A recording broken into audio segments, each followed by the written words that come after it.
What's up, everybody? Mike here, and in this video I want to go over the latest updates about Final Fantasy 16. We got the 1.30 details revealed alongside Rising Tide expansion release date and some details about the Rising Tide DLC itself. And I'm excited about this. I've not honestly touched FF16 since I beat it at launch, and I was gonna wait honestly to get the DLC until like both DLCs were out pretty much.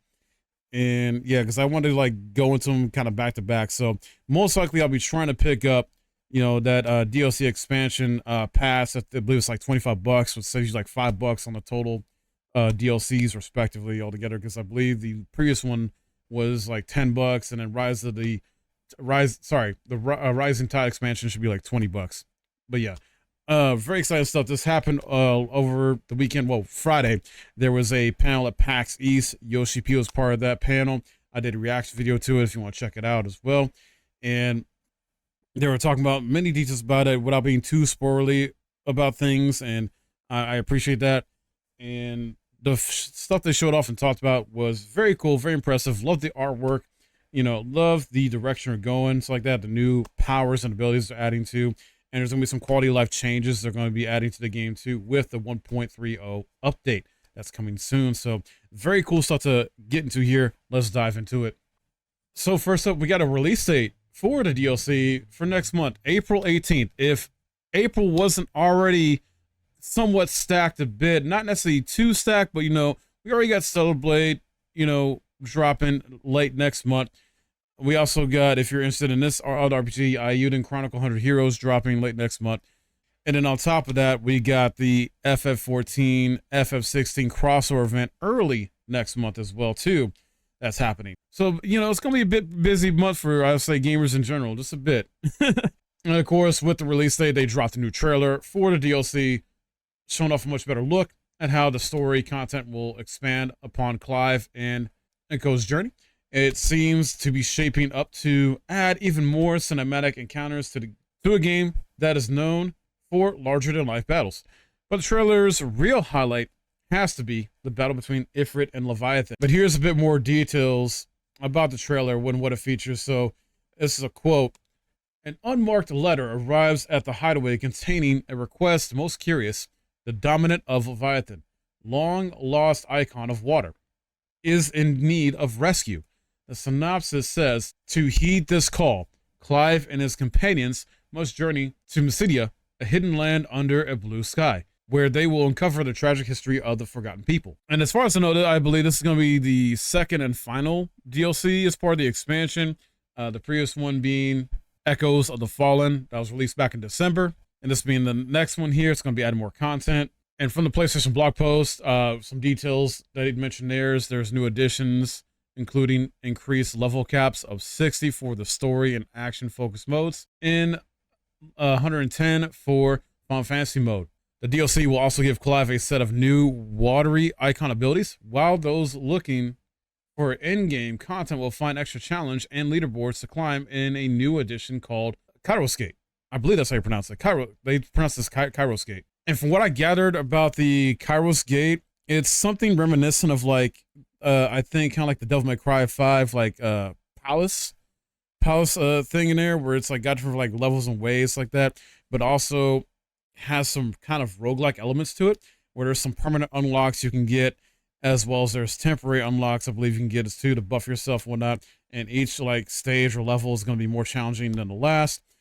And essentially, there's gonna be different things that's gonna help, I believe, modify it a bit too. And I like this approach. Like more and more games are doing this, where they're sort of adding this like kind of either for free or even paid DLC, where they're adding like a sort of like roguelike or type element to the game. And I really dig that. Freaking God of War Ragnarok did that. Gave us a free, Valhalla DLC. It's basically a roguelike mode to add more replayability to the game. Last of Us Part 2, same thing.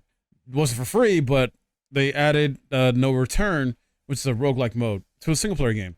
And then here you go with Final Fantasy 16 doing something similar. Now, as far as your options to get the expansions, like say if you bought just a $10 expansion by itself, Rising Tide will be available separately as well. Or if you bought the $25 like expansion that includes both DLCs, then you'll get Rise of Tide, once it drops that way as well.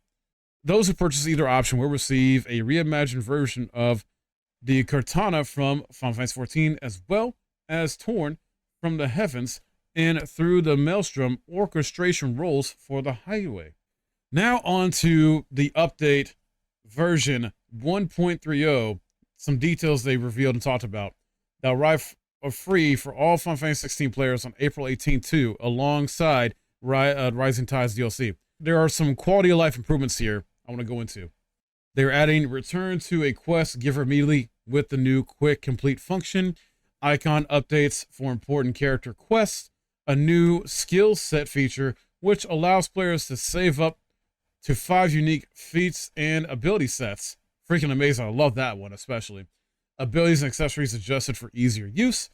New custom controller type allows for freely customization button layouts. Another one I really love too that they're doing, I think should have been in the game from the get-go. You know, basically button mapping. Like, why was that not a thing at launch? I don't know, but at least we're getting it in this next patch. And then tone correction, screen effects, and more added to photo mode. And numerous new orchestration roles added. Unfortunately, I was hoping we'd get a PC release date for this game as well too, because I'm not gonna lie, I probably would double dip and get this on PC as well in the future. But the last thing we heard is that Square Enix said a PC version is in the final stages of optimization. So, and that was from earlier this month. So we didn't get a release date for it yet. Maybe we'll get a release date for the PC version soon. You know, who knows? I would imagine if they're not, since they didn't do it at PAX East, you know, I'm guessing Summer Games Fest, maybe, or, you know, maybe sometime closer to that in between like Dawn Trail and like when the Rising Tides DLC drops, maybe between there we'll get like an update about the PC version. But hoping that gets on PC soon. I imagine that's gonna be the first one on PC. Then we'll get Rebirth, hopefully later this year on PC too.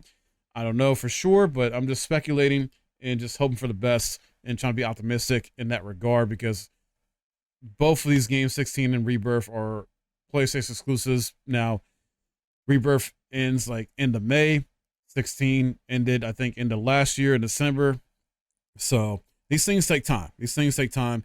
Worst case with Rebirth, based on how 16 is going as far as this PC version, I figure we'll get the PC version for 16 after Dawn Trail, like maybe late summer, maybe in the fall. And then worst case, we'll get Rebirth PC version either December of this year, like wintertime, basically holiday, or early next year.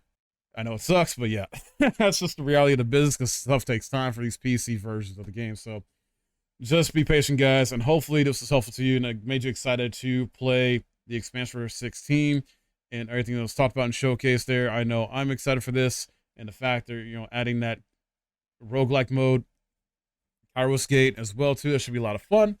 So I'm hoping to jump into this sometime next month, if not later, if I can't do it right away. And it's gonna be a lot of fun, guys. I hope you guys really enjoyed this and it was helpful. If you did, please leave a like, as well as leave a comment below. Love to hear from you and see your thoughts on what you think about this, if you're excited about it or just gonna hold off, things like that. But that's it for me. My name's Mike. Thanks for watching.